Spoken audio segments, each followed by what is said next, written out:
The 2025 Reset by Design Bali Wellness Retreat was more than just a luxury experience. It felt deeply personal. It felt bespoke, like it was crafted especially for my unique needs and my soul. I'll admit, I was nervous at first, meeting 16 incredible women I did not know. But by the end, I felt wrapped in this powerful sisterhood, a community where I truly belonged. Melanated women from all across the world coming together not just to relax, even though we really did do that, but to really discover the power of self-care and to prioritize ourselves in a way we often do not do. This retreat transformed me. It healed me, and it was made all more beautiful by the sisterhood, by these women who lifted me up, shared their wisdom, held space without judgments, and always offered a listening ear. I am so excited about 2026, and I am counting down the days until we can reunite in Mauritius. Come on in, come on in, come on in, not come on in, not come. Sorry, y'all know I'm weird, whatever. Hey everybody, what's up? It's your girl BondyBlue. So let's go ahead. Hey everybody, what's up? It's your girl BondyBlue. Okay, follow me on Instagram and let's get into the video, right? Hey y'all, what's up? Hi, happy Friday. Happy Friday, everybody. I hope you are having a glorious day. Okay, I'm having a good day. I'm having a good day. Please don't misunderstand me. But sometimes the internet works on my nerves. I'm not even gonna lie. I'm not gonna front on y'all. Sometimes the internet works on my nerves. Shout out to Just Move Supplements. Okay. Got a little buttercream cupcake with a banana and some blueberries and some oat milk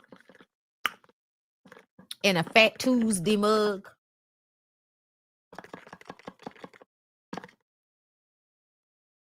Okay, link down below in the description box.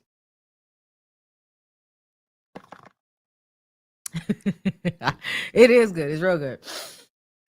Okay. So I had a members only live right before this. Shout out to the people that was in my members only live. Thank y'all so much for being y'all.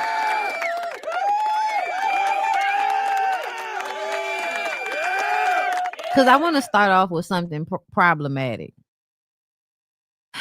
Because I don't even know what I'm doing up here today. Okay, I don't even know what I want to talk about up here. This is definitely a whatever is going on video. I saved some stuff, so of course we have conversations to have. You know what I'm saying? And there were some things I hadn't necessarily got to throughout the week that I think I might want to, go through my shit and make sure. Okay, but either way, I want to start with this because this really worked on my nerves today. And I know that I should not think that the people in the comments are reflective of people in real life and that people aren't always, just so ready to be angry about everything. But I saw this post and I actually watched it all the way through and I still didn't see exactly what the fucking problem was. And so I just felt like this was either homophobic rage bait or these two people have internalized homophobia. Because I do believe that we can internalize the things that are thrown at us. Okay? And I'm going to just let the video rock and we're going to get into it. We're gay, but we're in Barnes & Noble's and there's a kids book section, a gay kids book section, and this shit is crazy. Look at this. Okay, there's the gay BCs, right? Bye Bye Binary. Bye Bye Binary with a mohawk on a baby. Gay BCs, you're not ready. Hold us. Okay. What? A is for arrow and ace. B. Okay. So they're reading this in a way. They're reading this in a way that is meant to make y'all think the words that are being said are so inflammatory. It's cartoons of children. There's nothing like sexual about what we're actually seeing here. I didn't even know what arrow and ace were, y'all. So I had to go look it up.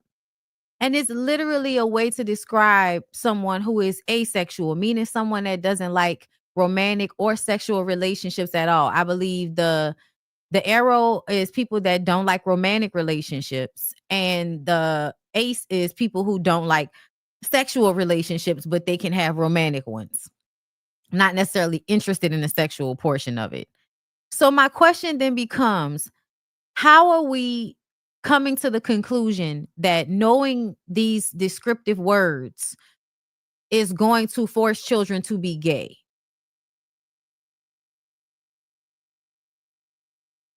Yes, aromantic and asexual. This is something that clearly describes someone that is not in a romantic relationship or in a relationship at all. So I don't understand how we're going to act like knowing those words for a baby, or I mean, what's a fucking baby? Because babies can't read words. Toddlers can read words. Once somebody is learning letters and words, I do think that they can know about ways that people identify, because they're now growing into their identity. They're on their way to figuring it out. Having names for things will make it clearer for a person. Imagine if a kid doesn't have a romantic feeling towards anybody and they think that it makes them weird because everybody else around them got little girlfriends and little boyfriends and all of that shit that y'all as adults do push on kids. I was talking about it earlier about how when I was young, they used to do tom-tom weddings. Every fucking fairy tale is about a woman getting married. I hate the way y'all act like any type of identification of these things so that people are not bullied, and so people have a better understanding of how they may already be showing up without anybody pushing them in any direction. A kid might already know, I don't really like people. A kid like me could already know they like both. I knew when I was like 6, 7. I don't know why that's so weird for everybody. I was around other kids, so that meant I would like or have crushes on other kids. Does that mean I did anything sexual with those children? No. That's wild that it's like we don't remember what it was like when we were kids and we just had crushes and we just liked somebody, and your little boyfriend was really somebody that you might have held hands with or hugged, but it wasn't no weird shit. It wasn't like, and I feel like we can't even talk about these things without people putting this sexualization on everything, when really this is just an understanding of how different identities show up in the world. Because as children are growing up, they're going to encounter other people. They're going to encounter kids that have parents that are not the same as your, makeup of family. And everybody needs to be able to be tolerant of each other, because we all go to the same places together. These kids go to school together. They need to not be bullying each other because somebody's parents is gay. They need to not bully each other because somebody is gay. They need to know it's okay if they don't like anybody. Is for bi. This is crazy. We're gay, but this is crazy. We're gay, but this is crazy. What? For a baby? Okay, E is for equality. We'll take that. The F is for family. Okay, we're getting better. Okay, why did it start so crazy? Why is that so crazy, though? I don't get it. I just really feel like people are homophobic and they're overreacting. This is what the book said. It got better.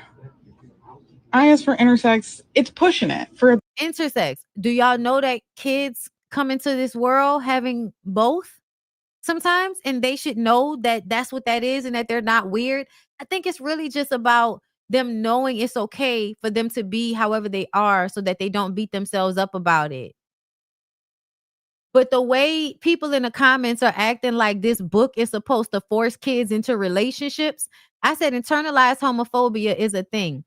I'm not even about to go through some of these comments because they really was saying a lot of stupid shit. Like my favorite dumb comment that this person made before I blocked them was internalized mental illness is a thing too.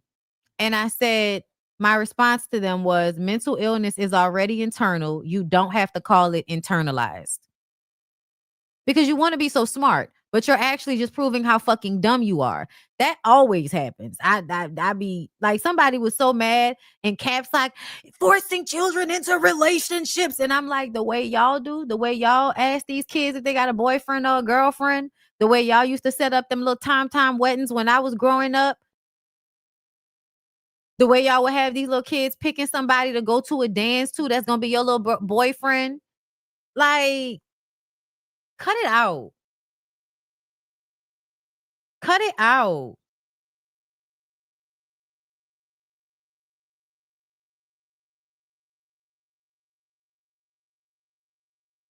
Because it's not sex, love. It's identity. It's not about sex. It's about identity. Kids are being kids anyway, and they still know about these things. That's another thing. I don't know why y'all think that kids don't know that there are gay people. Like, I don't know why y'all think that. It's okay. Like, I don't understand how you think they're not being kids because they understand that people are different. I don't get that. To me, I grew up knowing a lot of shit early on. And I was still a kid. I was a kid for even longer, to be honest. And I talked about this in my members only, but I didn't have sex until I was 19 years old and was old enough to pay for a hotel room. I knew what sex was my entire life. I never did not know. My parents did not baby talk to me. My parents came from the school of the more you know, the less people can take advantage of you. They didn't baby talk me about my parts. They didn't keep me from seeing that there are other people in the world, because guess what? Before I even understood what people were, I was seeing them. I tell a story all the time. One of the most beautiful performers I've ever seen in my life was a trans woman. I remember arguing with my cousin. That's a woman. That's a woman. Arguing with my cousin. I had no idea what any of that shit meant. I just know that looked like a woman to me. And saying that she wasn't a woman felt wrong to me. And I had to be what? 5, 6, very young when Xavier Prep used to have them talent shows back in the day. Because my mama was in the talent show and my aunt was in the talent show, and Paris performed at the talent show and came out singing Black Butterfly with this beautiful black cape with all of these like sparkly colors all over it. And she lip synced for her life. And her roller rap was plucking, and you know what I'm saying? Like, she was a good, like, what I tell you? And that's not drag. That was literally a trans girl performing, but they would call it drag. But I remember seeing that, and I don't understand like what y'all think happens when people see stuff like that as kids.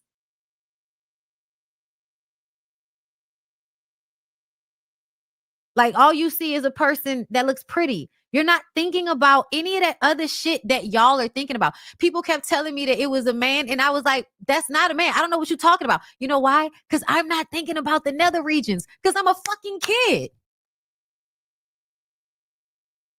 So my point is, adults sexualize things sometimes that are not actually sexual. To me, this book is about, yes, everybody had a different upbringing, but I think we all grew up in a homophobic society. I think we all grew up having people feel like being gay is something other, so we can't talk about it until you come of age, as if those of us that grew up in that world did not know who we were before y'all decided to tell us about it. That's why we're saying it. Because the effort y'all go through to keep kids while simultaneously forcing them to be in romantic relationships early, you push that on them. Y'all act like y'all don't, but y'all do. Y'all have all of y'all toxic shit with y'all niggas in y'all households. None of that shit is wrong though, right? None of that shit is toxic. Let them read a fucking book about some words that describe identity and watch how everybody thinks that this now makes you not a kid because you are aware that people have different identities. I don't get it.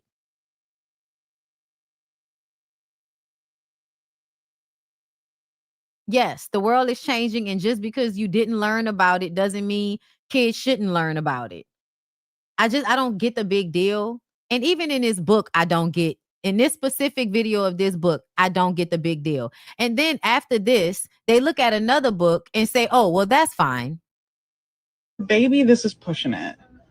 J is for joy. J is for joy. We'll take Tio and Tio. That looks nice. Forgot this one. K is for Kiki. It's so diabolical. Oh my God. What are the kids gonna do? And what I would really love for people to answer this question, and they never can answer it. And I feel like they can't answer it because then it would like reveal what it really is, right? What are you afraid is going to happen? Okay, a kid knows what an arrow or ace is. What do you think is going to happen once a kid has that information? Do you think they're just going to understand what that is and then place it where it's supposed to be? Does it apply? It doesn't apply. Place it where it is. Do you think they're going to see it and then be like, oh, I'm going to try to be an ace or an arrow?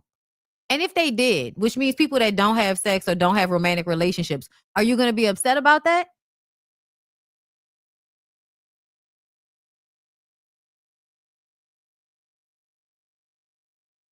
Thank you. Everybody's just scared their kids are gonna be gay. You think any knowledge of gayness is going to make the kids gay. And it's an unnatural fear. That's why it's homophobia, because essentially there is nothing for you to fear. People are gay. It's okay. People lie to y'all about being gay. Not okay, but this is the situation y'all force people into, and then you get mad at them for it.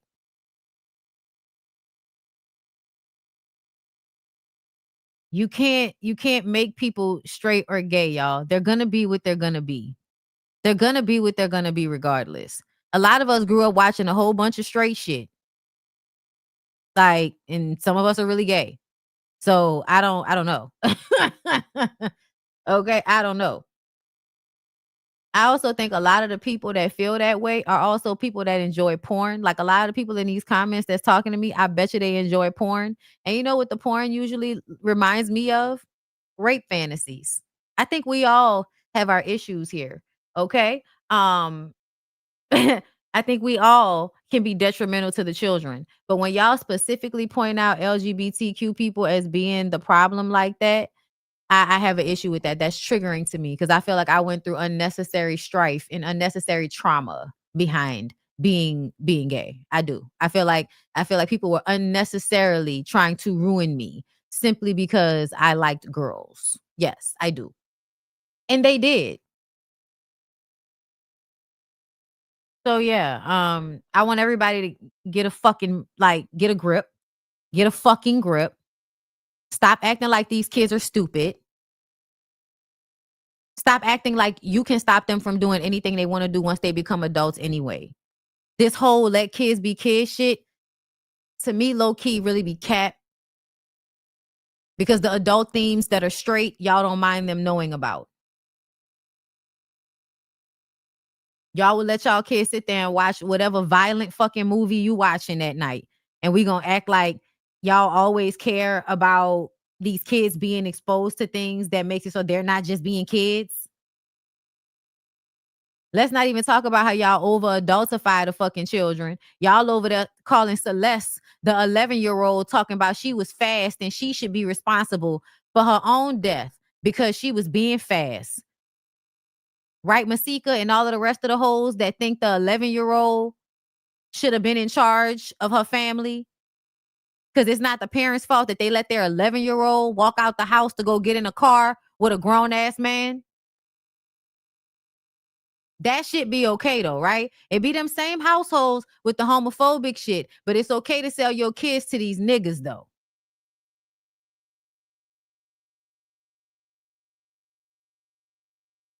I'm just saying.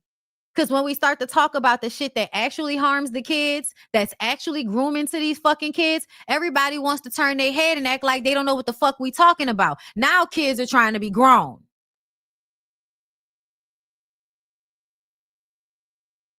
I haven't really liked the way a lot of people have been talking about this situation with this nigga. That perfect segue. Let's get into it. Morning, detectives proceeding cautiously as they investigate the death of a missing California teenager whose body was found in a car belonging to popular singer-songwriter David. How 15-year-old Celeste Rivas died and whether a crime was committed remain crucial questions that sources tell ABC News could take weeks, even months to answer. It's an ongoing investigation. We have a lot of resources dedicated to bringing it to a conclusion. Rivas had been missing for a year and a half. The LA County medical examiner unable to determine a cause of death so far, now waiting on lab tests to come back. Her badly decomposed remains wrapped in plastic discovered inside the trunk of this black Tesla that had been abandoned in the Hollywood Hills. The registered owner, David Anthony Burke, who goes by the stage name David.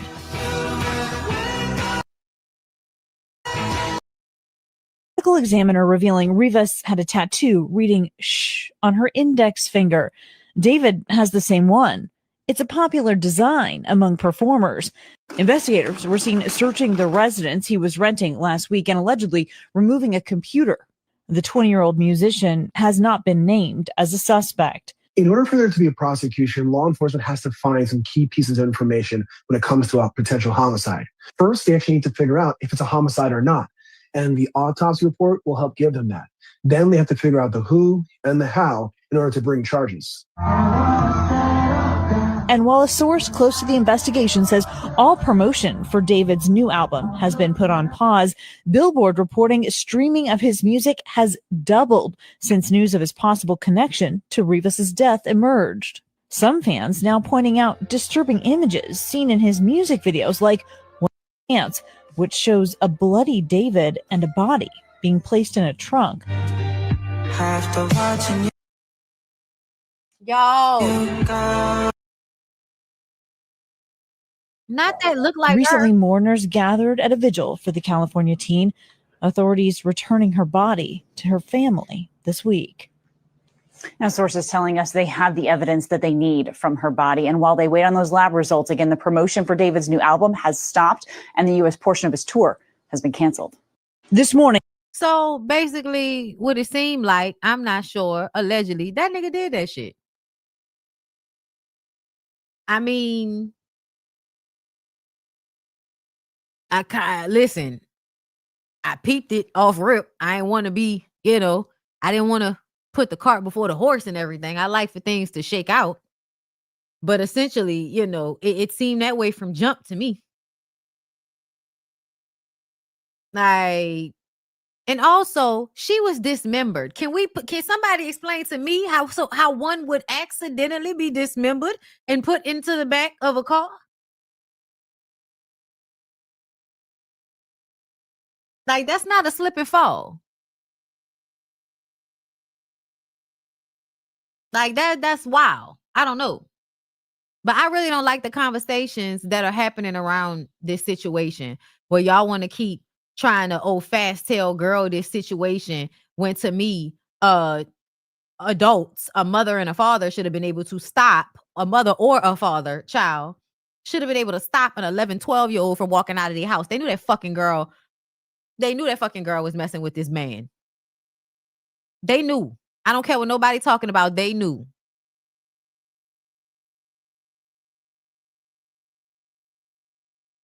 He said, y'all slow. I'm going to hold y'all hand in a group and say this slowly. She was 14 when she died, and her name was Celeste. This investigation is taking too long. Y'all pissing me off. I know that's right. Like, that's what, like, if a crime was, we're trying to determine if the motherfucker did something. Are y'all okay? They're not okay, y'all. Oh, y'all. I did want to talk about Asada Shakur passing away because it made me look her up because I didn't know her story. I'd heard her name before, but I didn't know her story. And it empowered me. Y'all know, like, she was involved with the Black Liberation Army, the Black Panthers, and they got into a gunfight against some police officers, and one of the state troopers ended up dead, and they were put in jail basically for life. Her and some other members of the Black Panther Party in the army or whatever. And she escaped from prison in 1979 and went to Cuba for asylum, and she died there. She died there yesterday. And they kept trying to get her back here. And that's the thing that pissed me off, y'all. They kept trying to get her back here. She was just recently in the 2010s put on the FBI's most wanted list. I think they said something about her arm being fucked up and that being like the evidence that she wouldn't have been able to shoot the gun in the first place. But they still wanted to, like, y'all know how they do. They wanted to make a statement. Everybody back then, that time when they, like, tried to kill everybody, arrest everybody, throw them in jail. Like, that was them sending a message. The government was sending a message that this shit is over now. Like, y'all thought y'all was gonna do something. No, y'all not. Okay. Because they were pushing socialism. They were doing shit outside of the government as far as helping people with the after school the reason why y'all have school lunches is because they did it first. Because the Black Panther Party did it first. They were also offering health care. So it was showing how this community of Black people was able to do something for the people in the community more so than the government. That's a very, very scary thought for the government. Very, very scary. And so they tried to put all of them people in jail. She got out. And then they kept trying to get her extradited back to the States. I mean, consistently over the years. Consistently. Trump tried to get her brought back over here as well. And to no avail. To no avail. So shout out to her. Shit, that might have been a part of the reason why they decided to stop allowing us to go back and forth to Cuba. Because during, I think it was during Obama's years, because there used to be like you couldn't go to Cuba. That used to be the thing, right? Then they lifted it, I think, during the Obama years, and then they put it back in the Trump years. I think I might be wrong about that. Y'all tell me in the comments. Barack raised the bounty on her head to $2 million. Did he? I heard a lot of Democrats voted on that shit and didn't know they was voted on it because it was put on, like, it was put in a certain. There are certain votes that they would do on a certain day that were not controversial. So it's like on the days where we do these, that's controversial shit. The days when we do these, that's just, regular rigmarole. So a lot of them had voted on it and didn't know they were voting on it. So, there's that. It wouldn't surprise me. Like, everybody trying to hold this shit together. And they really be out there willing to, really willing to fuck over us so that they can keep this status quo shit going. Because that's what's happening with Kamala.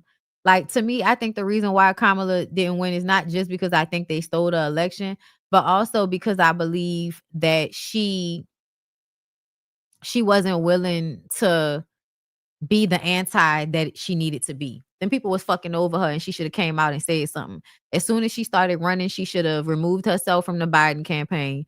She should have stopped going along with shit. She should have basically told the truth of her experience as that was happening. I feel like she thought she may not have gotten their help for the election, but I feel like as soon as she secured money on her own, she should have started telling the truth. It would have probably pulled a lot of people to her side, and it would have fed the fight in them to feel like we're fighting against Biden and them. And one of their people has deserted and it's a Black woman. Like, that was supposed to be capitalized on. But I feel like she's too invested in whatever's going on the way it is in order for that to have happened. She needed to be more like she needed to be more extremist, to be honest. And I don't mean extremist in a way that is harmful to anybody, but I do feel like a lot of Democrats are teeting on the line so much that they almost on the other side. And I think it's because they have not adopted that you can't deal with this shit in a diplomatic way, because it's not going to deal with you in a diplomatic way. Like, I don't think we should be giving stage and credence to anybody that promotes certain ideals. I think there should be no place for them. I think there should be no arguments with people about fucking lies. if you're gonna get up here and lie in order to prove your point, then you shouldn't be allowed to be on public stages in such a manner, especially when it comes to politics. So yeah, it's a lot, child. It's a lot. But I'm glad that woman was never imprisoned after that. I'm glad she got free. And I'm glad she was able to find solace somewhere for the rest of her days. And I pray that for all of us that might have to get the fuck out of here eventually. Okay? But anyway, so to me, whenever the black people don't stick beside someone just because they're black, they get upset. They get upset. And when in fact they get upset,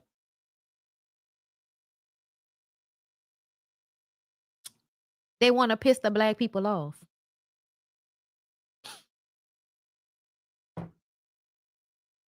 And so here we are with Young Thug and his new song.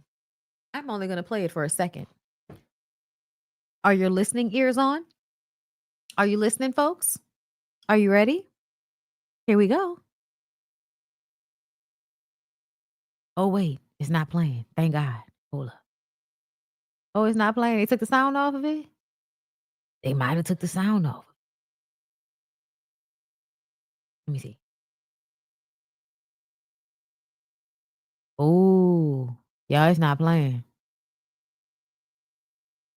Y'all, is it playing for y'all? It's not playing for me. Ooh. Maybe they took it down. Hold up. Let me see if it's on my phone. Hold up. I could understand why they wouldn't want that shit to get played. I could absolutely understand why. Hold up.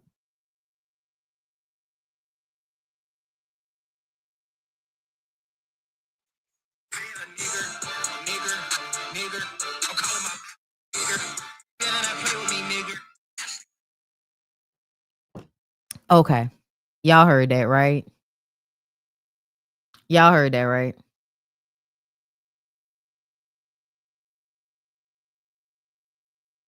So yeah, that's what Young Thug did today.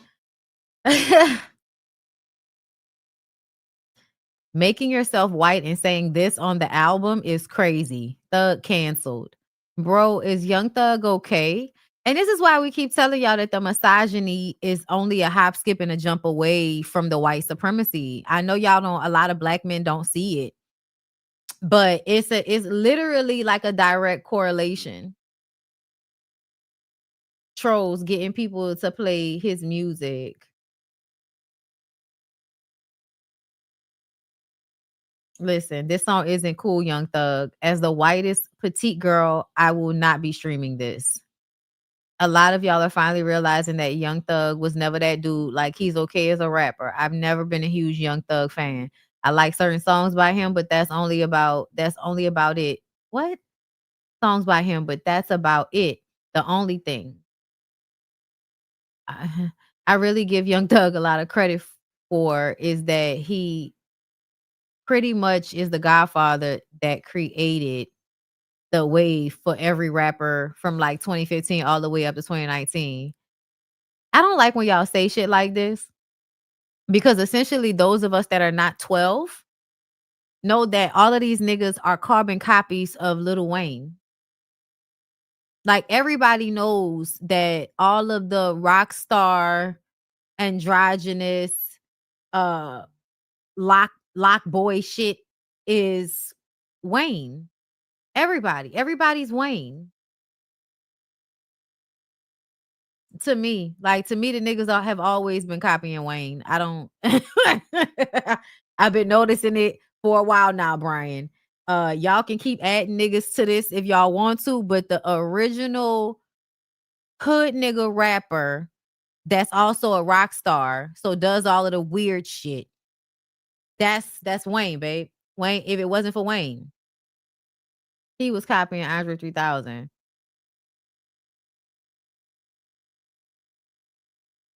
I wouldn't draw those two things together. Everybody needs a glass of water today to chase the hate away. And you know to stop talking hard and shit before you get your ass whooped. I slap the fuck out you. Everybody needs somebody to love before it's too late. It's too late. And then they said, DJ Academic said, why Cardi carried like that on Thug album? Damn. Texting me, he wants some extra yards for a touchdown. I'ma need a bust down. Say he was a RN, but he keep scrubs round. Okay, that's all I'm gonna play because I ain't got time for the copyrights that come from me like they do, girl. I don't have time for that. I'm gonna tell y'all this though. Cardi, y'all was arguing with me talking about old Cardi. Okay, girl. Cardi sound like she can rap to me. I don't know what anybody's expecting. I expect people to be them, right? I don't expect her to be anybody else. I don't expect her to pop out MC Light. Okay, like I don't expect her to bust out, the Brat, which is basically the female mystical. Like I don't expect these things. Okay, I don't know.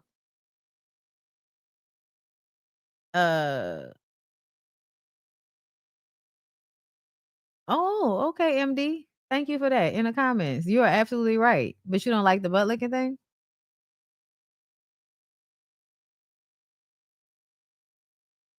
Anyway. Cardi B's new album. She's doing more interviews, y'all. Looking all cute. Okay, looking all dumb, adorable. No, it's absolutely like Cardi B lives into the stereotype. I'm not actually calling her dumb, but I'm saying she lives into the stereotype of a woman that plays dumb because that's considered feminine. That's what I feel like this picture kind of embodies.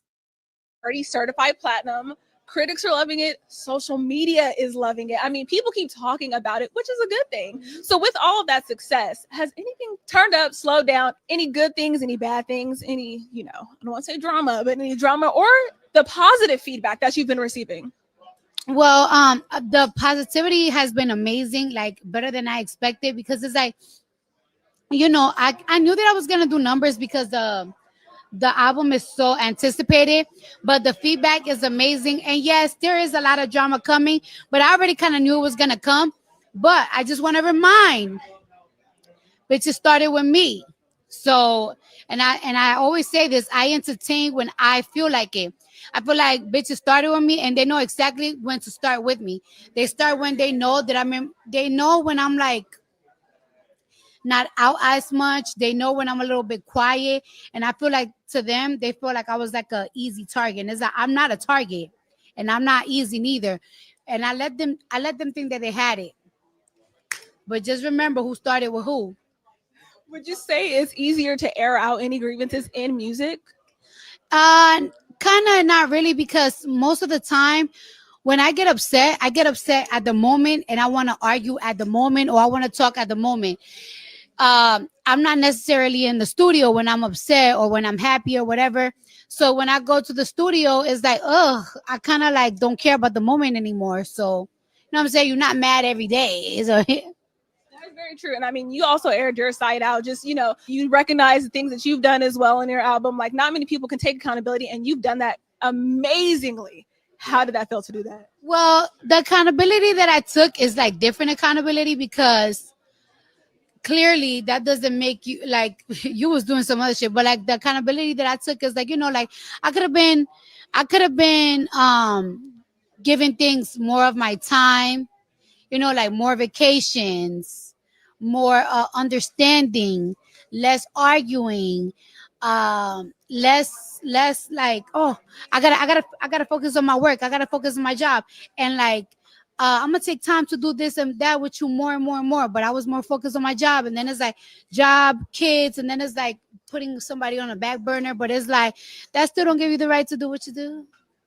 I mean, and speaking of kids, so that's another thing. It sounds like she has a lot of guilt behind putting her career first. Hate to say it. This is the reason why we be telling y'all to chill. You could wait on having children and shit sometimes. And I'm not saying, you know, wait till you get old. Not saying that. But I just do feel like when you express how hard it is for you to juggle those things to the point that you feel like you should be putting what you're doing for yourself to the back burner so that you can make somebody else feel good. Yeah, I don't think that's what you needed to be doing, to be honest. I don't think you needed to be like slowing your work so that you could coax his ego. And I think that that's what women, you know, feel a lot of the times, like they're doing something wrong because they're focusing on their careers. Like, and yes, she did postpone her career life for 7 years, basically since she married that nigga. So I feel like that time period where she felt like she was focusing on her career and not their relationship, girl, when was that? When was that? Because after she had the first baby, once she had, you know, Wave, and then you had the other baby right after that, girl, when were you working? You had a single here and there, but you weren't touring or anything. So like I feel like you really sat down for the longest amount of time. You might have still been doing like modeling and all of that other shit, but yeah, come on. And I'm not mad at you for taking the time. I kind of miss the days where people would like take a year, you know, 2 years time, you know, they would take a few years before they would come out with another album. And it would be worth the time that you waited. Like I remember the time we used to wait for like Usher albums, Erykah Badu album. Like you would anticipate when people would come out with another album because they weren't just throwing out music all the time. And whatever they came to you with was a culmination of where they had been. You know, like that's what it felt like. It felt like when people used to put albums together back in the day, it's like, okay, this is where I am now. And that comes out and we love it. And then they go away and they go live their life. And then they have some other things that happen and they put together an album and, you know, we find out, oh, another album is coming out. Oh my God, I can't wait. I think Adele might have been the last person where we was like really anticipating the albums because we knew that she was going to tell us what her life had been like since the last time we talked to her through the album. And I love that. So I'm not mad at, you know, artists when they take their time, when they go sit down somewhere. But I do feel like everybody needs to stop acting like she just, you know, constantly been working with these babies. She has not. She has not. She did it with the first child. And then she sat her ass down. It was home for 7 years. So like, yeah. I don't know. Them 7 years flew by real fast though. I tell you that. Them 7 years really did flow by fast. Congrats on baby number 4. How have you overall been feeling? You know what? I feel very strong. I feel very powerful. Like the only time that I don't feel good is like when I'm sleeping, because I constantly wake up with heartburn or like almost throwing up, or like at the end of the day, my body really do be hurting. Like my back hurt, my feet hurt, but it's like I wake up and I shake it off and I feel strong. I feel good. I'm going. Does anybody listen to the shit that she says?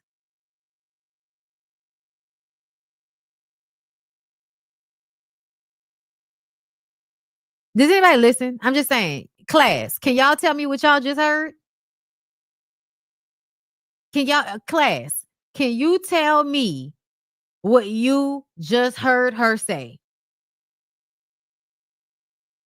That after she does all of this shit, her body be hurting.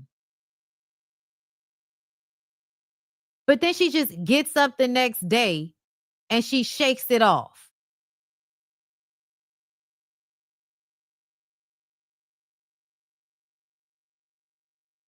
None of y'all was listening. None of y'all was listening. So when I say the shit I say, can people stop arguing with me so heavily since I do listen and a lot of y'all don't? Because the lady just said that her body be hurting after she do all of this shit. So when we talked about not expecting for women to be working like fucking mules while they pregnant because it's not healthy, and I didn't like the way she said weak women can't just sit their ass down. You know, weak women sit down. Weak women don't just rush into work and overwork themselves during pregnancy. I'm just saying. Is this the last? Are we looking at a baby number 5? What's that looking like? One day, maybe not. I can't even think about baby number 5, honey. I can't even think about it. I just, like, trust me. I want to give birth now. Now, do you know what you're having? Have we thought about any names? I do know what I'm having, but I do not have a name yet. Kind of do, kind of don't. Okay. And now, what does success from this album look like for you?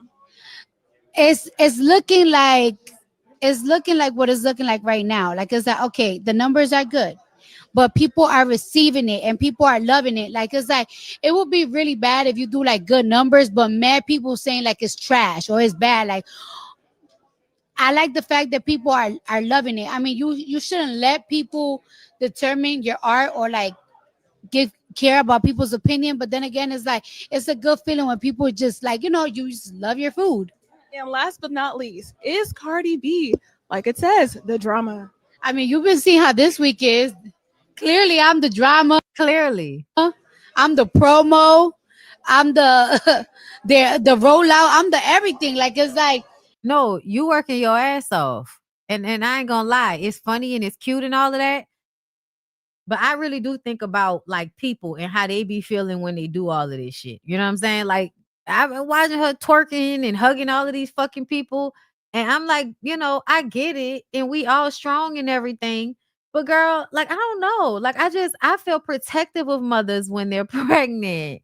Like, child, I never forget when me and Jamie did the live show for Tasha that one time. And, people was running over to like hug us and stuff. And I don't know, but for some reason, I was just kind of like, hold up. Like, back up off my friend a little bit. Like, just, like, and not to be rude to people, but just being protective of my friend. And like, we don't know anybody and she's pregnant and y'all are all running up. And, no disrespect, y'all are Tasha's fans. So, I could be a little worried about some of y'all. All right.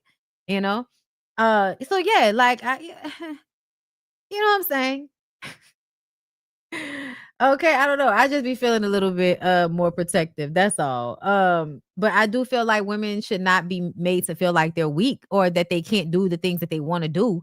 But I also feel like this seems like somebody that's really working themselves to death. And I don't know if that's what's really the best for her, even if she has the prestigious fortitude to get it done, you brought like, okay, like there has been some like unexpected drama, and it's like, but you know what, I kind of figure, because this is always what happens when like I hit the scene. Even when I'm not in the scene, I hit the scene. Even when I'm not dropping music, it's like a little bit of drama. But when I drop music, you're gonna see them come out all the time. So clearly I am the drama, like I bring it. And we all love it. The fans all love it. Thank you so much. Can we get a quick, of course, shout out to Hollywood Unlocked? I want to say shout out to Hollywood Unlocked, shout out to Jason Lee, and shout out to the birthday girl. Let's hit it for the big Libra girl. All right. Okay, that was really cute. But yeah, that's what's happening there. Also, I wanted to come over here, you guys, and I wanted to talk about this. Because people, listen, I haven't even seen women talk about this. I have seen mostly men dragging a piss out of Cam for this interview. I haven't watched the whole thing, but I did want to watch some clips with y'all. That you lack discipline, you shown that. You're here now. You got discipline. You got self-control. Look at all you've accomplished. What you lacking is the self-love piece. Things have happened in your life that triggered what's happening now. The Super Bowl, for instance, which I, again, salute you for being transparent. Everyone can talk about, why didn't he jump on the ball? I ain't never been in that position. Millions of people watching. Ball gets knocked out of my hand. Just that moment of hesitation. Like I teach in fighting, self-defense. Guy has a knife. This moment of this will get you killed. You got to respond. That's high pressure. But I share all of that to say, brother, every man has the ball knocked out of their hand sometime. And we hesitate to dive on it. If you haven't really unpacked that, like really, it will morph into other areas in your life where you hesitate. The issue isn't, son, that you lack discipline. You've shown that. You're here now. You got discipline. You got self-control. Look at all you've accomplished. What you lacking is the self-love piece. Okay. They say he was gathering the piss out of Cam this entire thing. So y'all, Jason Wilson is his name, and he's an author. He has written several books, including Cry Like a Man and Battle Cry, which help grown men to process emotions for better mental health and life success. His third book, The Moment Demands, is scheduled for release January 2025. So he had a book come out. So, I'm sure this is to aid in him selling his book. But he's actually down here. They say he was prophesizing to the young man. You said you just believe marriage is just a connection. Yeah. Where did you get that from in the scriptures? Jesus wasn't married. Bro, son, come on. Son. Let's go to the beginning. 2, which is 1 and 1, equals 2, become one flesh. Mm-hmm. That's scripture. Okay, so real quick. But I just need to hear this. Mm-hmm. Was Jesus married or not? No, he was not married. Okay. Keep making your point. Okay. Well, we can stay there. Mm-hmm. What is your... It is not written in the Bible that if he was or he wasn't. I feel like they could have just not talked about it, because how Jesus would have treated a wife, I'm sure, would have gone in stark contradiction to how they wanted to groom women to act. Okay. So I feel like we don't really know if Jesus was married based historically on the fact that a Jewish boy would usually be married by the age of 18 back then. Historically, Jesus would have been, married off early on, I believe. Yeah, that's what exactly. Jesus was probably married based on his age and the times. Jewish Palestinian men were married by 30, right? So, and I feel like if Jesus had all of these people around him, there's no way that he didn't have a wife. Like, now who the wife was, we don't know. But I feel like, just because they didn't write about it or it's not in the Bible, doesn't mean it didn't happen. Real point. Did he preach against marriage? Yahushua's mission wasn't to come here to have a family. His mission was to come here and show us the way and die for our sins. And right. I want to say that marriage wasn't romanticized. It wasn't about love. It was about families joining to create stability. Rise again on the third day and give us salvation, access to the Most High, which we didn't have. He was locked in. You said you just believe marriage is just a connection. Yeah. He said Jesus also didn't have a baby mama. What's your point, Cam? I talk to a lot of men about being married. They can love the woman, desire to be with her. They always say, well, Mr. Wilson, I need to get a little more money. Mr. Wilson, I need to get this house. You know what? Maybe when I get this business going, I'll go ahead and lock that in. Mm-hmm. I said, me and my wife, we got it together. I didn't have money, a lot of money. My wife was a nurse. We put that together. That's why the scriptures say it's not good for man to be alone. The woman in Hebrew, the word helper is Azah, which also means a shield, succor, support. So many of us, when you look at what's happening in our community, we're missing that, especially when studies come out to show that over 80% of millionaires are married. What are we missing? Majority of us is fear. And then the inadequacy piece, the imposter syndrome. Now, when I get married, I can't be a stoic. Oh, she's going to find out that I'm depressed sometime. She's going to find out that, man, I still struggle with confidence. I'm really not the leader she thinks I am, for her to be around me all day long. That's why I say, man, it's not the lack of discipline. It's not even self-control. Those are fruits of the seeds that have been planted. So if you don't have the right seeds and the right soil, your manifestation of the bad fruit is what we're seeing now in so many men. I talk to a lot of men about being... Child, they be pushing marriage so hard. Nigga trying to make you see how you should act better so that you can entrap some woman into slavery. I'm sorry, y'all. I'm sorry. But I do see this man. This man definitely gives. Who was the first man? This man absolutely gives the vibe of the type of manhood that I would pedestalize, so to speak. I don't know how else to say it, but the type of manhood that I have reverence for, that I think is true manhood, is one of calm and understanding. Like the stoicism is tied to being logical and thinking and taking the moment and not rushing to judgment, rushing to anger. Like it is taking the time. So the way the man is talking slow, the way the man like seems to be thinking, like he's slowing down so he can make proper decisions. That is masculine to me.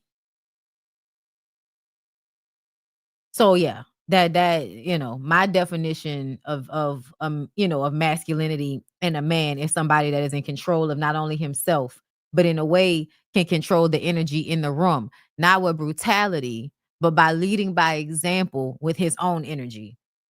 Like a lot of people don't understand that. But I feel like this man, whether I, agree with his religion or not, is basically exhibiting that energy. You saw show both tenderness and strength in your life? That's a good question. It sounds like it's a trick question. See, what you're describing is a comprehensive man, and I coined the phrase because it didn't exist. Mm-hmm. As men, the gold standard in my neighborhood in Detroit was hyper-masculine. You got the girls, you got the money, you got the props. But the young man who say maybe wants to be a chef, and because he's in the kitchen trying to learn how to cook, society says that place is for a woman. You can't do that. I had to learn how to be more than just strong, a protector and provider, or what we would call masculine, because my mother had suffered dementia, and she needed someone stronger than providing money, someone who protected her from doctors who pushed pills on her. Diva. She needed someone to be understanding and patient and long-suffering when she would have these mental episodes where she would curse me out. And still I had to have the capacity or the self-control to massage her scalp and say, Mama, it's going to be okay. So I learned how to become tender, but also tough, because whenever someone tried to treat her wrong, they saw a different side of me. So I would say I was the first man in my own life to be comprehensive, to be a nurturer, and also a lion as well. Who was the first man you saw show both tenderness and strength in your life? That's a good question. It sounds like it's a trick question. See, what you're describing is a comprehensive man, and I coined the phrase because it didn't exist. Mm-hmm. As men, the gold standard in my neighborhood in Detroit, basically saying he had to become something he had never seen before. I hated Christians. I hated the church. So any mention of church already had anger. Don't tell me about this loving father, and my dad ain't here. But the Most High, he called me out of darkness in a way where it's undeniable. One of the greatest downfall of man is what? Lust, sexual temptation. Okay, I'm not about to let y'all play music on my shit. Just trying to see, did I miss anything else? A lot of men about being married. I said I read that one. Okay, yeah, I think that's it. I'm gonna have to watch the whole thing. Oh, all right, come on with Ace. Father God, we come to you. Come on with Ace Hood. Okay. If you got a woman, a good woman, who desires you to be emotionally open and will give you that space to be not vulnerable, but transparent. I want to make that clear. You don't want to ever be vulnerable. None of the men in here. If you're vulnerable, you're in a position where you can get harmed, killed, or whatever. If a gunman came in here and we ain't had no guns, we're vulnerable. What you want to be is emotionally open or transparent. Yeah. If she's giving you that space, take it. Warning though, don't overload her. Because see, what tends to happen with us when we finally have an opportunity to release the dam, release all the emotions and the losses, the trauma, just everything that we've been bottling up, it can overwhelm her. She's not our therapist. She's our Asa, a helper. Because you're one, the more you open up to her, the closer you become. If you got a woman, a good woman, who desires you to be emotionally open and will give you that space to be not vulnerable, but transparent, I want to say, make that clear. Oh, it's very obvious that he's administering to the men. I'm not upset about it. I think they do. They always need a daddy. These grown ass men always need a daddy. So yeah, I definitely feel like that's good for Black men. Absolutely. However, when I said what I said what I meant. Like the system of marriage and through Christianity and even referring to women as a helper and all of that shit, it puts women still in this secondary role. And I just, I don't appreciate and I won't ever appreciate always putting women in secondary roles as if we are not full formed human beings that come here with our own destinies to fulfill, our own journeys to take, our own lives to live, our own dreams to bring to fruition. And what often when you call a woman a helpmate, it is so that you can get a woman into a subservient role in your life where she puts all of her aspirations to the side to give life into yours. That is what usually happens. And women will say that it's worth it because they'll get something financial out of it. And I just kind of feel like what it feels like to embody who you truly are without shrinking, without having to put yourself on the side for someone else. I think every person should experience that. And I think men always experience it. I think women are the ones that have a hard time even wanting to experience stepping into their personhood in such a manner that their life is not always a fucking self-sacrifice for somebody else. But feel how you feel, child. So, former employee has filed a lawsuit against Kelly Farrell. Child, Kelly is not looking good these days. Accusing her of breach of contract, wage theft, and causing emotional distress. The emotional toil and instability of not getting paid has been crushing. The suit seeks $18,788 in lost wages, back pay, and legal fees, along with $5,000 for emotional distress. Wow. Cassie wrote, the emotional toil, instability, uncertainty, blah, blah, blah, blah. Kelly responded, due to the routine administrative error that can occasionally occur when launching a new business, Ms. Casey's payment was delayed for 2 weeks. Rather than accepting a certified check that was promptly offered to resolve the matter, she instead chose to pursue a civil suit, one that significantly exaggerates the damages she claims to have suffered during her brief 1-month tenure at Nana's Chicken and Waffles. Child, they is coming for this lady's head. If this situation had truly caused the level of emotional distress alleged, it stands to reason that she would have accepted the payment when it was repeatedly extended to her. Instead, it appears that Ms. Casey is attempting to leverage the fact that Ms. Farrell is currently filming Real Housewives of Atlanta, using this small issue to draw attention and publicity. I could believe it. Because why you ain't take the check? Why you ain't take the check? I'm just saying, I could believe it. I could absolutely believe it because, bitch, why did you not accept the check? I'm just saying. Because people, y'all know. People really do be out here wanting to be on these reality shows real bad, girl. They really do. They be wanting to be on these reality shows real bad. And sometimes I feel like it's very, very like weird. So I didn't play this clip yesterday, I don't think. But can we? Somebody did an interview recently, and they said that one of the reasons why Omarion's team wanted him to do Love and Hip Hop was because they wanted to dispel the gay rumors. Is that true? Sure. Yeah. I think all of it. I think showing that, who he was, right? Not what the perception or what the world was painting Omari to be and what stories were coming out when they were younger and all these things. I think it was like his team saying right now, I mean, you have a beautiful woman, you know what I mean? Y'all are happy, you know, she's pregnant. You guys really are amazing together. Like, why not give people the ends to your life and show a different part of who you are? So I think it was at that time just important for him.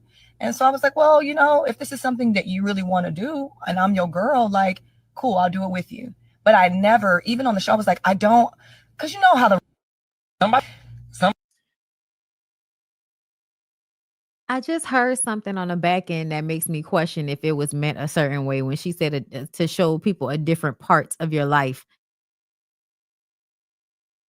As if this is the straight part and that's the gay part over there. I don't know. That felt also the way she answered it, like, sure.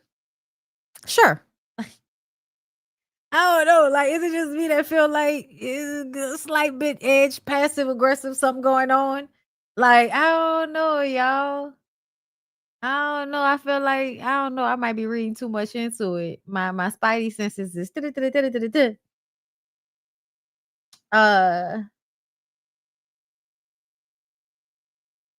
yeah, and they said that's why he left because he didn't want to film with the gay couple.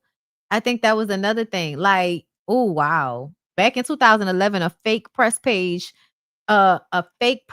release began circulating online claiming that Omarion had come out as bisexual. The statement was allegedly released by someone posing as his publicist. Omarion quickly shut it down, tweeting, "I did not release that statement. I ain't gay or bisexual. I love women, period." Later during this time on Love and Hip Hop, Omarion's name got caught up in more rumors, this time suggesting he avoiding filming with openly gay cast members like Milan Christopher. Again, Omarion denied the claim, says he's never even met Milan and had no issues with anyone's sexuality. I don't know. Yeah, y'all niggas did, you know, now that we're older, you niggas did look gay.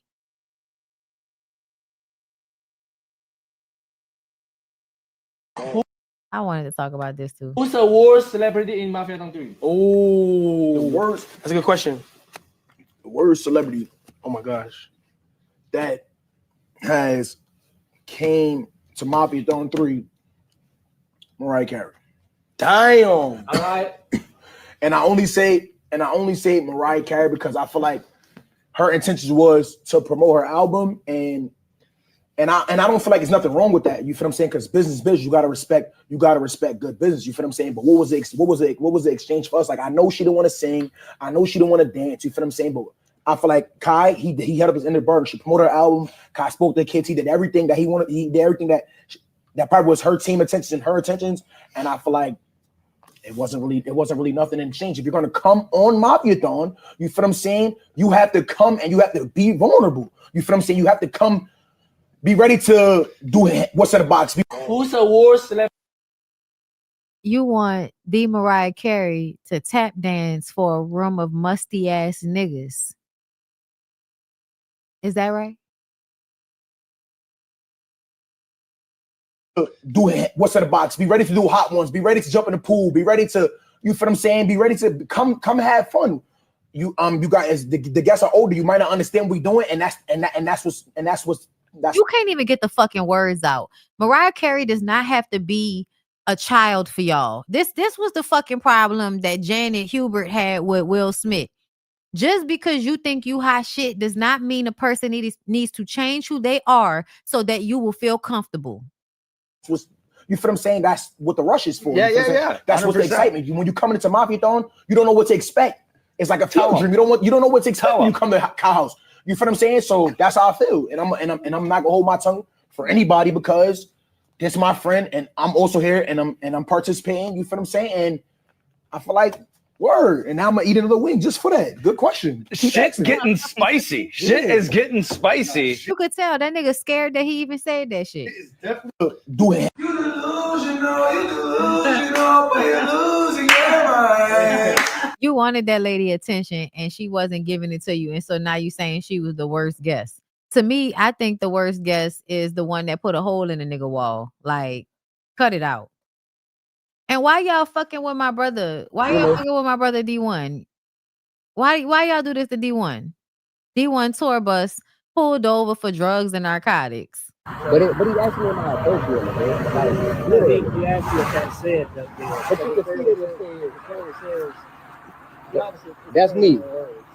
Right, and you can see what it said on top. Nobody's arguing with that. He didn't accuse you of anything. That's my children's book that I You wrote it? Yes, sir. But like I say, when you're driving a car and a narcotics odor gets on the car,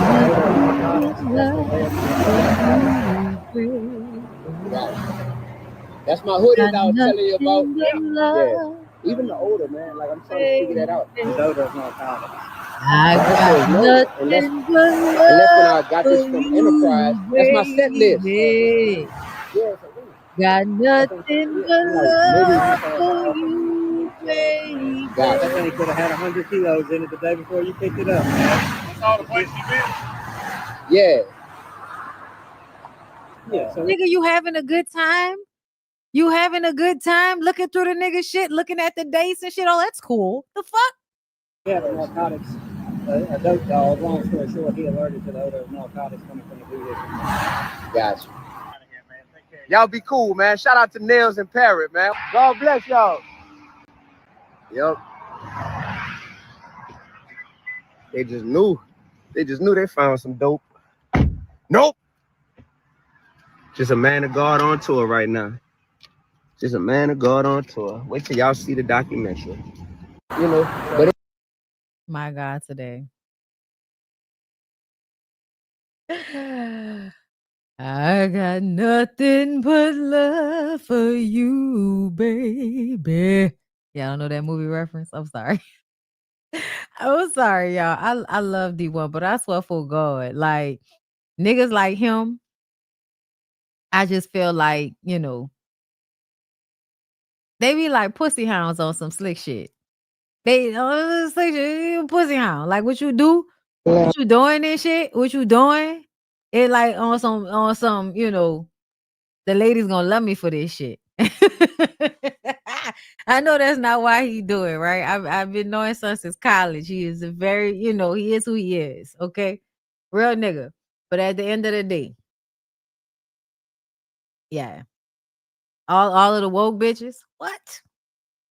No, for real. All the woke bitches. What? Okay, listen, nigga that look like they know something about tantric. What? I've got nothing but love for you, baby. I'm gonna stop. My God, and you ain't never heard nothing about it. You ain't never, if he been waxing hoes from here to Tennessee, bitch, you ain't heard nothing about it. Okay, nigga that don't kiss and tell. Okay, y'all. Okay, so I've been wanting to talk about Saucy for a minute, y'all. I don't know what Saucy going through. But people that defend Diddy usually are going through a hard time in life. What's a man to do when he just can't take no more? I've tried and tried again. Now this is the end. Wants to think of holding on if we can't be friends. I'm emotional. I'm in Atlanta at this Waffle House off of Roswell, and they say it's South Central in that passed out. I'm gonna see is that him in a minute, y'all. So hold on. This South Central, y'all.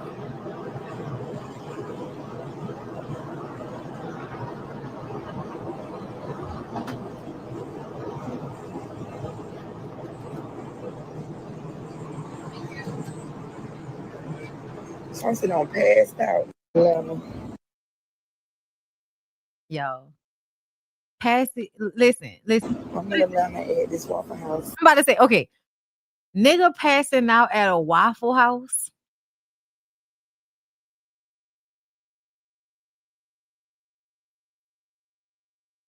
Cause I'm gonna tell you, like, in my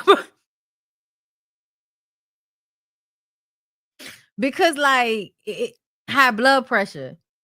You know what I'm saying? Like, it's low key giving, like, it's giving, did you have a stroke because of your high cholesterol? Yes, it is absolutely. No, I know. I'm about to slide. Bitch, I'm big, and I'm coming in hot. I'm hard as a on my car.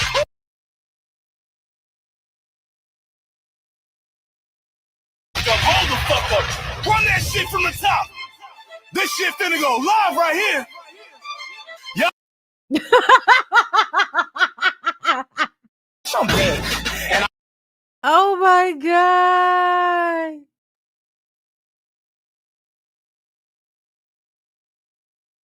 I'm and got a lock in my sock. I swear. So I need for y'all to tell me, did Saucy really get hurt? Like, did something actually happen? Or did he really have them people come and pick him up from the Waffle House in the ambulance to take him to the fucking hospital so he could film that?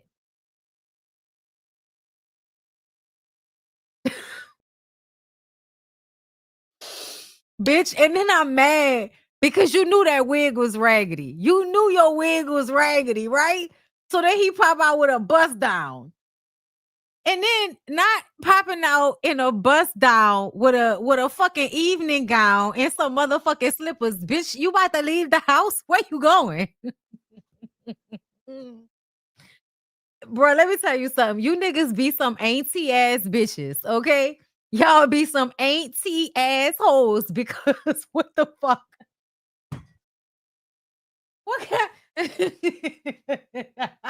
This nigga got on an evening dress and some motherfucking slippers. I mean, Saucy always gonna be a bop. So Saucy's a great. To me, I feel like, you know, Saucy probably made most of his money writing for the City Girls. Never prevail. Hating ass, evil ass bitches. When y'all gonna learn, y'all can't fuck with the missus. Listen, not the missus. Listen, Kaya raised all these hoes.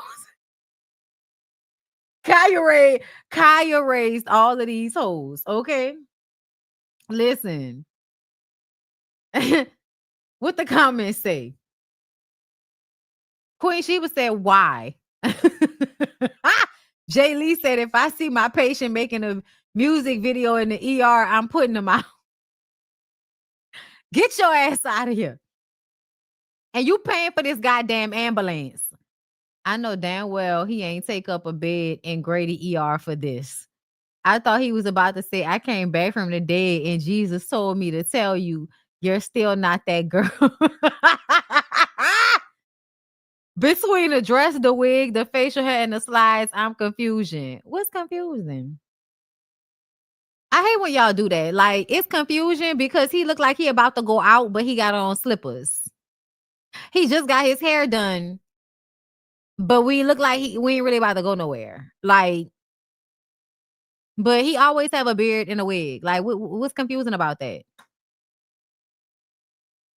Niggas have beards and wear hair. They've been doing it for a while now. Like, it's not 2010, ho. In 2010, seeing somebody like Saucy was like, oh my God, you know.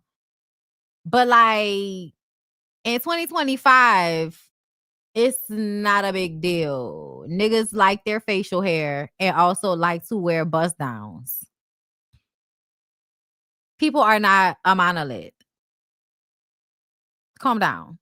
But no, I am definitely wondering, where are we going, sis? Because the slippers and the dress. Okay? Girl, I don't know what's about to happen. But I feel like I don't like that you play with my feelings like that. That's weird. Cause like I thought something had actually happened. I was worried. And you pop out playing in them people hospital. Now, next time something happened to you and don't nobody be wondering if you really all right, don't be fucking mad, nigga. Don't be out here on the internet talking about, I was in the hospital, ain't none of y'all come see about me, old Sierra ass bitch. Don't be like that. Y'all remember that's what Sierra did? Y'all remember Sierra was always playing down to the hospital and shit, and then when she actually ended up getting hurt, was mad that we didn't know what to believe because she liked to play on the Lord's internet?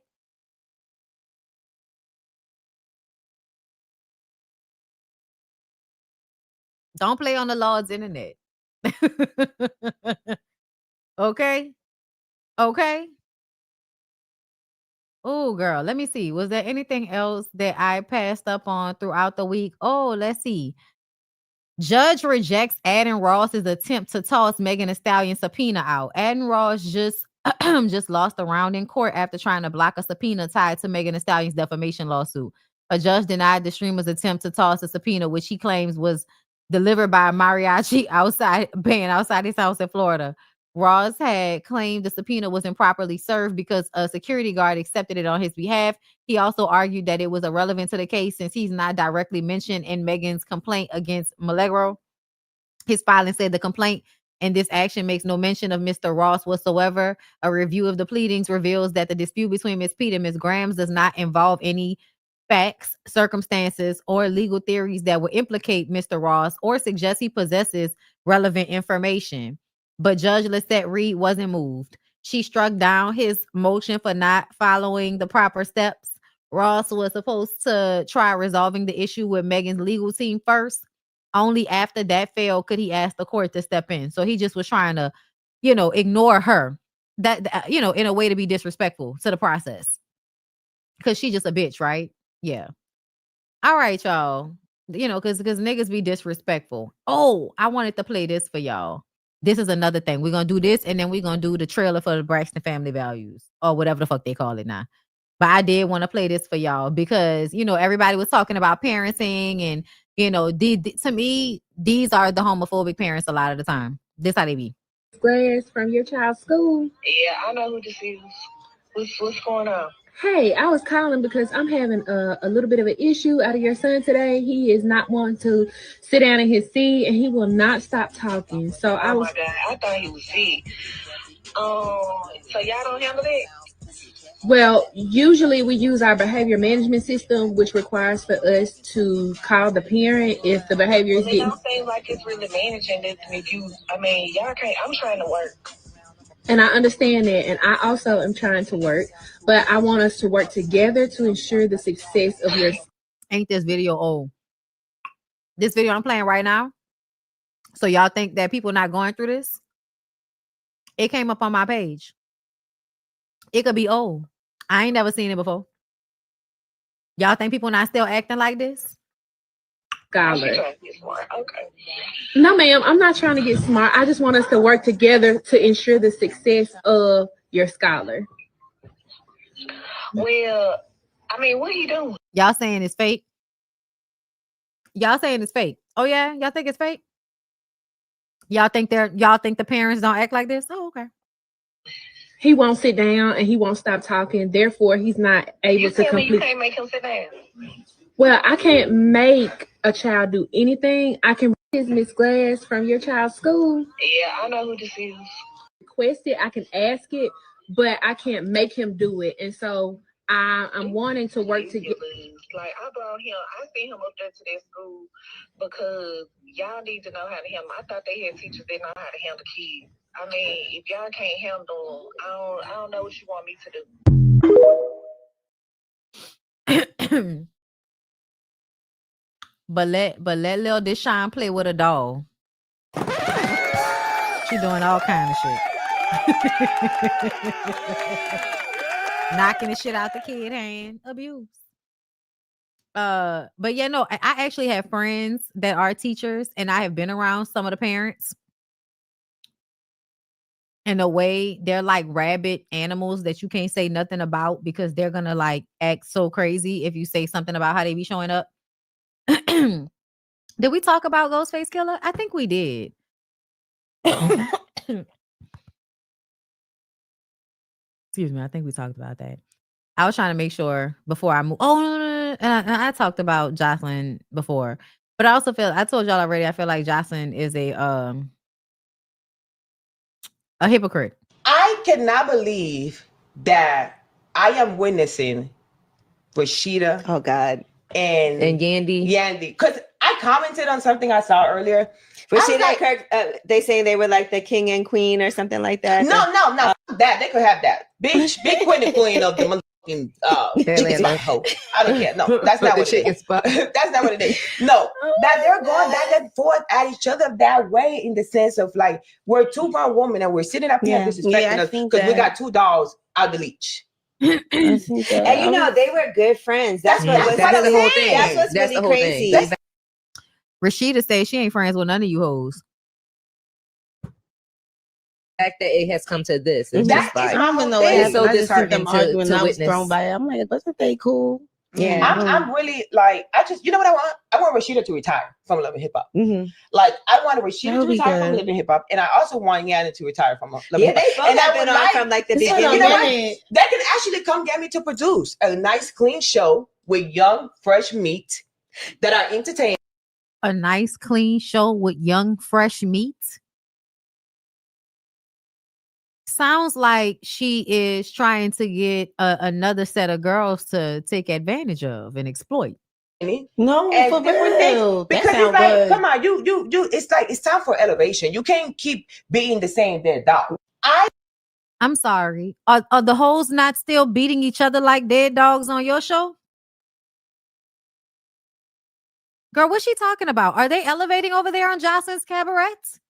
Because the last time I checked, y'all had one of my favorite, I can't even, adult video stars from TikTok. Y'all had her boxing somebody, you know what I'm saying? Like, recently.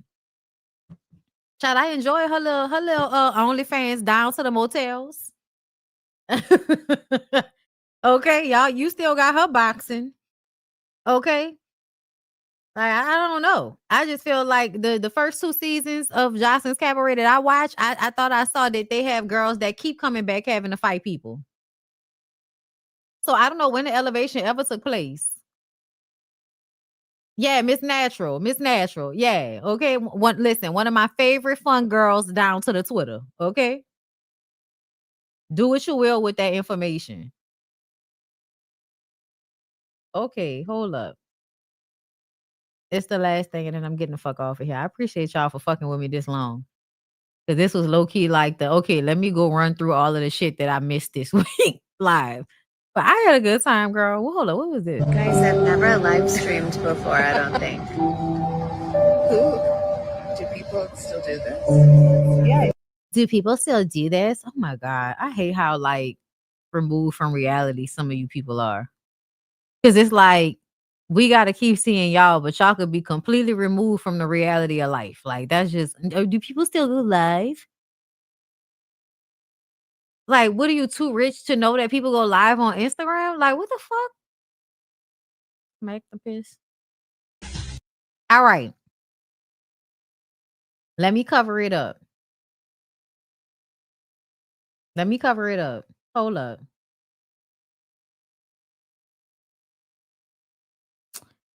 Do I have anything with the Braxtons on it? I don't. All right, we're just gonna cover it up. Hello. Well, hi. Y'all feel that, right? We have had a series of unfortunate events in the Braxton family lately. What we were told is you didn't want to film with us. Well, you already know why I want to film with y'all. Wait a minute. Hold on. My niece Ashley, who we love very much, posted her videos on social media with some accusations about her family. My family. Okay, y'all remember Ashley Braxton was saying, somebody was being sexually inappropriate with her, and it was one of her aunt's husbands. We all believed that it might have been Gabe. Was a little surprised. Well, there was a lot going on the internet. Tamar Braxton will have niece Ashley on live podcast about family rumors.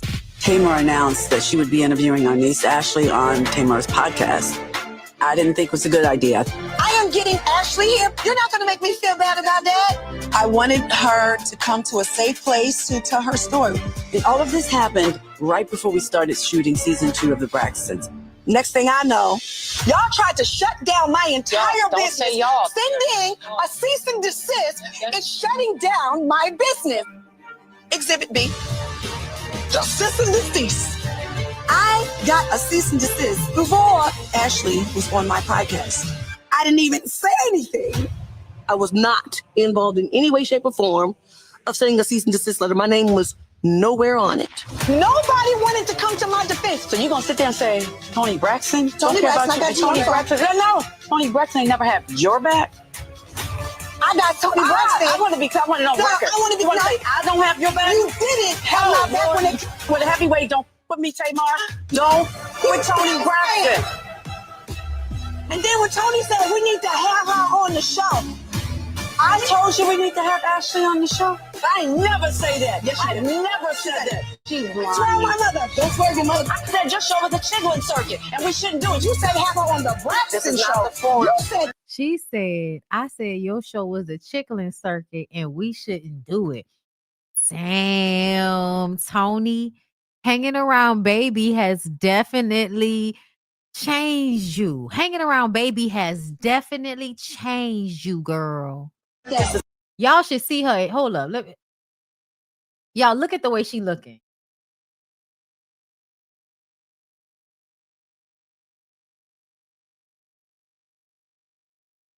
Mm-hmm. It's not the form. Oh. Oh. Oh. Oh. Well, y'all know Tony thinks she better than her siblings. Y'all know that. Tony thinks she better than them. And I would have thought that she was right until she married Birdman. And this is when I discovered, no, bitch, no, you're not. No, you're not. Said that. Don't you go there. Don't you? Oh, shit. We moving tables, bitch. We moving tables. Like she gonna do something.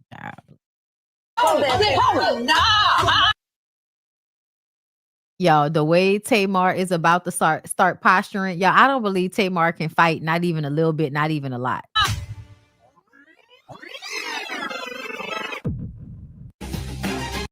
But yeah, y'all, Braxton's comes on October 10th. So I think we're like 2 weeks away. I'm going to tell y'all what I think. Can I tell y'all what I think about these people? And this is just what I think. I don't know if it's true.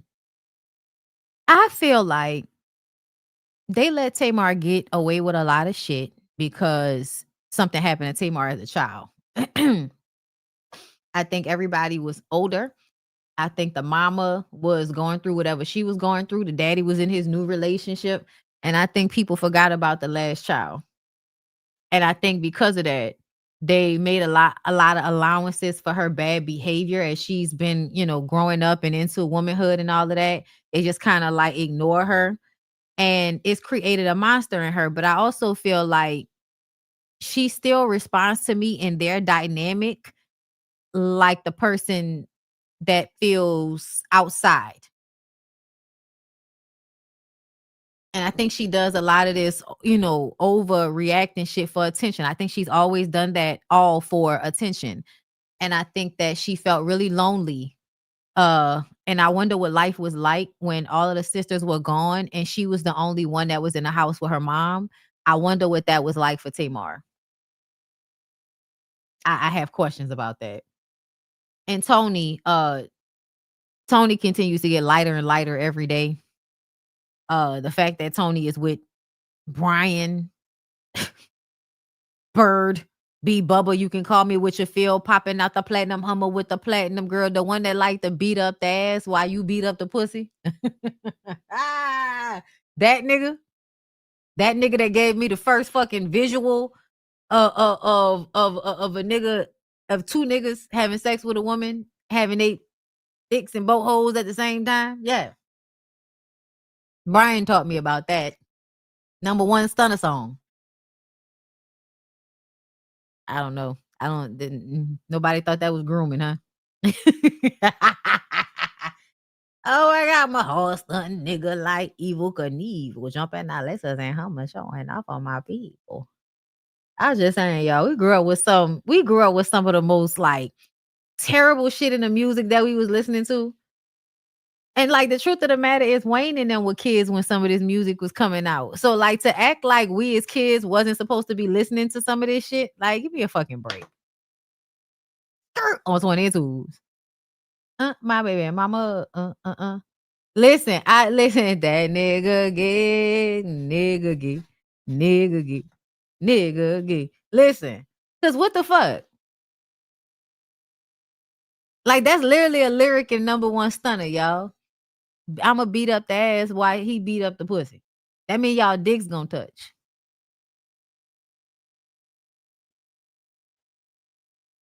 I don't care that there's a woman's very thin skin in between the two areas of her nether region. Y'all dicks about to touch. That mean y'all balls gonna be slapping up against each other. We're all okay with that, huh? Oh, all right then. I don't know why everybody's so homophobic. Because some of these niggas that y'all really like, you know, that y'all put on pedestals, they say shit, you know. They say shit. They say real gay shit. Okay? Y'all was at the kids' party with some of this music y'all be playing. Jay, thank you for the super chat. These parents never wanted their kids, which is why they tolerate them versus loving them. A lot of people regret their kids, and it shows. They do. Brandon, thank you for the super chat. It's the adults who remember teasing the obviously gay kid as far back as 2nd, 3rd grade, acting as if visibility of those same kids as adults is the problem. Yeah. And that's what we're all like literally talking about. We're talking about the bullying shit that happens when people don't understand that it's okay for other people to exist early on. These isms are like Pringles. You can't have just one. No. You got to have a bunch of them. Peter Nutters. Thank you for the super chat, boo. Fun fact for this Cam interview, the Hebrew word for helpmate when referring to Eve is equal to rescuer, like an equal partner who is saving someone. Oop. I knew I had heard something about that. The other word, the Sakor word that he said. They always was like translating shit so that it would go along with their, you know, their agenda to objectify and force women into servitude. Like a lot of it is absolutely meant to do that, distorted in a way to do that. And you can act like, oh, it's not the religion all you want to, but it's the book of which you read from. It's been edited, and that's the book you're following. Like, stop trying to separate the two. Erica, hey love, thank you for the super chat. Most men are ill-equipped for the role society gives them, like Trump, unqualified for this appointed position. They are neither natural protectors or providers. They have to be given orders. I agree. Carla R, thank you for the super chat. Yes, now that song gonna be in my head. Nigga gay, nigga gay, nigga gay, nigga gay. Okay. Maid, mattress, mule, medic. Okay. Mom, a motorbike, a members only jacket. Nah, think about it. A bitch will absolutely like be something that make you look cool. Wear a bitch like she's a members only jacket. Okay. But yeah, that's all I got for y'all today. I hope y'all enjoyed the show. Thank y'all for coming through. It was really a pleasure. You know, if it was enjoyable for you, it was a pleasure.